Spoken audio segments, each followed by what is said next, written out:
Well, Governor Josh Stein, thank you so much for having us here at the Executive Mansion. Pleased to have you. Thank you. North Carolina is at a pivotal moment. We have a new presidential administration in Washington. Of course, the massive recovery efforts going on in the western part of our state, and a lot of eyes on Raleigh, too, for big changes. So no shortage of issues for us to talk about. I would love to start national and then work our way closer to home.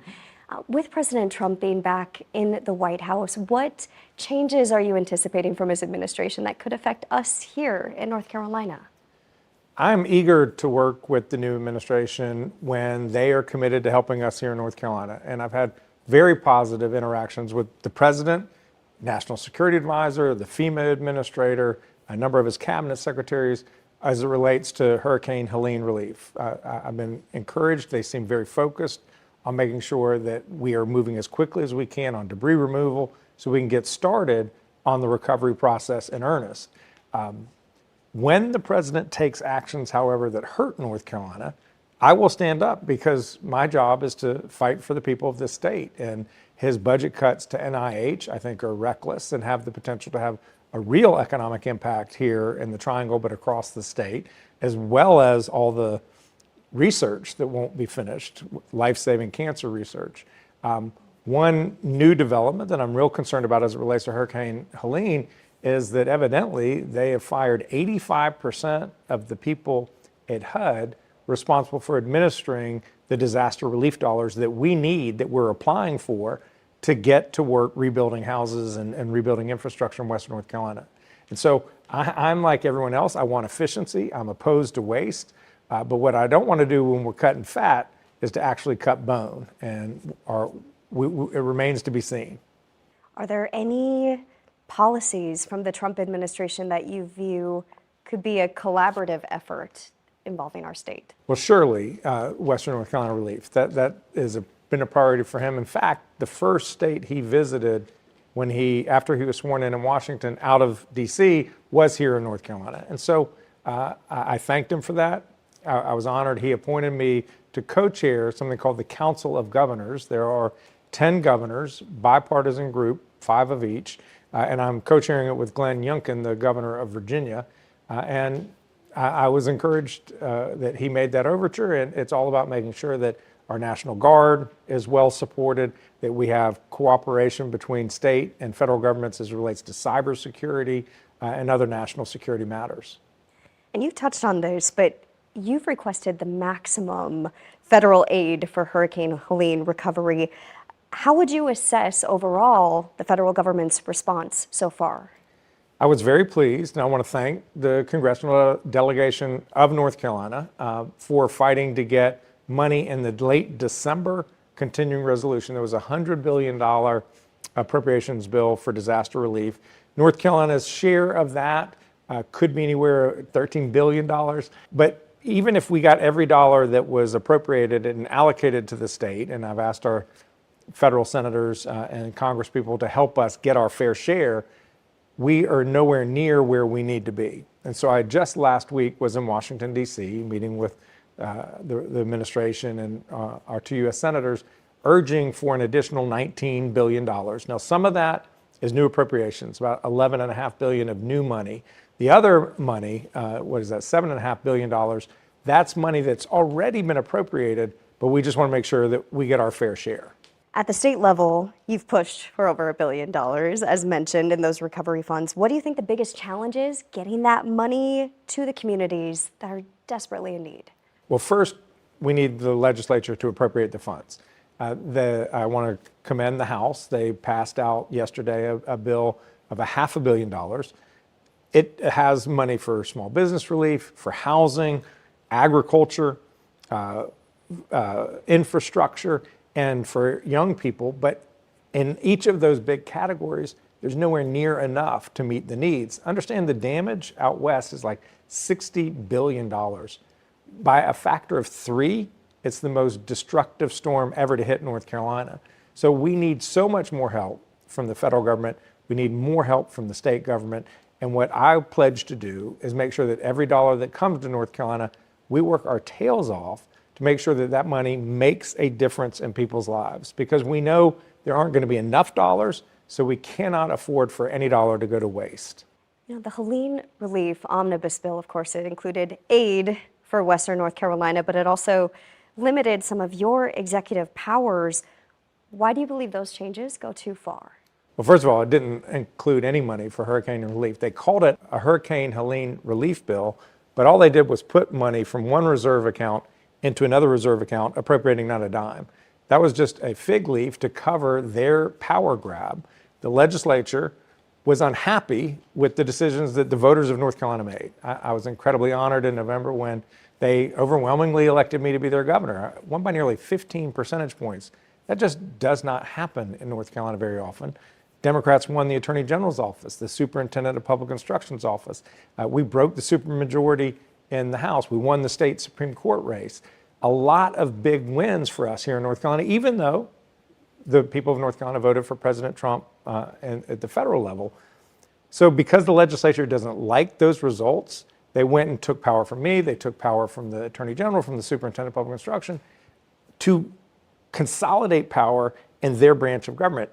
They are not satisfied with the awesome power that our Constitution grants them, which is to make the laws and write the budgets.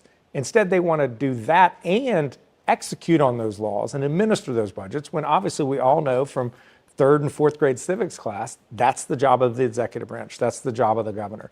So I think it's unfortunate that they're undermining the will of the people of North Carolina in terms of who folks voted for, but they're also more fundamentally undermining the will of the people as expressed in our Constitution, where certain powers reside with the legislature, certain with the judiciary, and certain with the executive.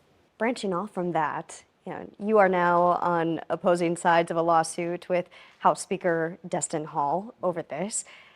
How does that impact your working relationship together outside of that lawsuit? This is something that is hard for a lot of people to understand, that when you're in politics, you have to compartmentalize things. There are going to be times when they do things that I very much disagree with, to the point where I actually had to go to court to file a lawsuit to block them from their illegal, unconstitutional moves. But I then need to work with them on Hurricane Helene the next day. And it's the same thing. I will do things that either Speaker Hall or President Pro Tem Berger dislikes, but they're going to work with me on an economic development project that's coming to North Carolina. And when you're in politics, and I think it's interesting, all three of us are lawyers. When you're lawyers, you're used to this notion where in one case, you're on opposite sides and you may be contesting very fiercely, but then on the next case, you may be on the same side of the table. And it's just about compartmentalizing those disagreements, focusing on what is in common and what's important. And my goal is just do right by people, and there will be plenty of opportunities to work together. I would love to talk about public education. So Republican leaders have expanded private school vouchers, which you and other Democrats oppose. How do you believe this impacts public schools in North Carolina? We do not invest enough in our public schools today.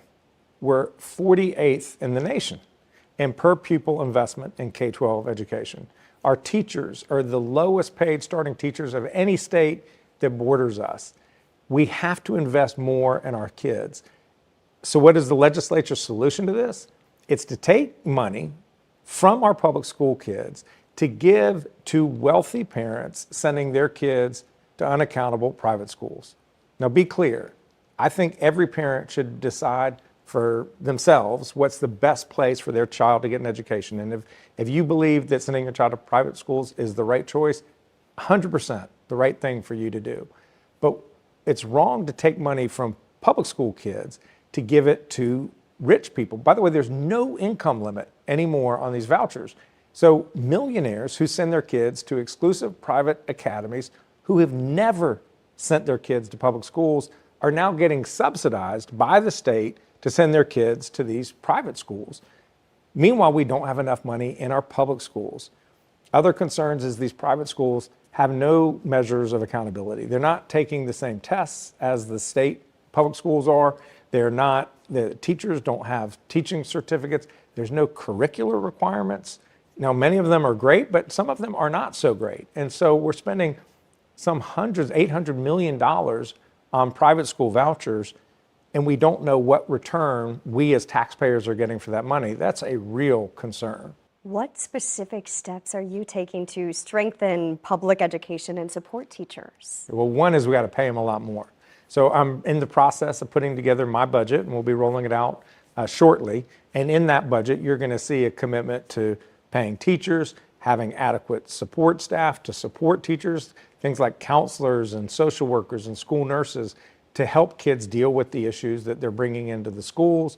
We're going to have more equipment, technology for kids to learn on. We want our kids to have the best skills, the best chance of success, the knowledge, the skills that they need to work in a 21st century economy. We will only do that if we invest in them when they're in K-12 schools. And you are suing over the legislative limits on your appointment powers. Why do you believe those laws violate the separation of powers? The way separation of powers works, and the whole reason behind it, is if you concentrate too much power in one person or one branch of government, you start to have abuses, and they no longer become accountable to the public. So there are certain powers that reside with the legislature, passing the laws, writing budgets, to the judiciary. They're the ones who interpret the laws and make sure that folks are complying with them. And then the executive branch, the governor, who executes on the laws, carries them out, makes sure that they're done properly. What the legislature is doing is they're not satisfied with the power that they have. They're trying to take my appointment authority so that they want to become the executive branch. They're now appointing judges, so they want to have more control over the judiciary because they're not happy with them making independent decisions. It is a recipe for a very unhealthy democracy. We as people need to be concerned about this because they are defying the will of the people as expressed in the words in our Constitution, but also the will of the people in terms of who they vote for in each election. Do you worry that these legal disputes, so certainly it affects what you're able to do in your role, but do you worry that it could distract from your ability to govern effectively? That's why you have to be able to compartmentalize, like I said earlier. If you're able to recognize that you and I have a disagreement, and it may be a disagreement on a critical issue, but I'm going to continue to disagree with you and make my case at every opportunity. I'm glad we're having this conversation now so people viewing can understand why I'm doing what I'm doing.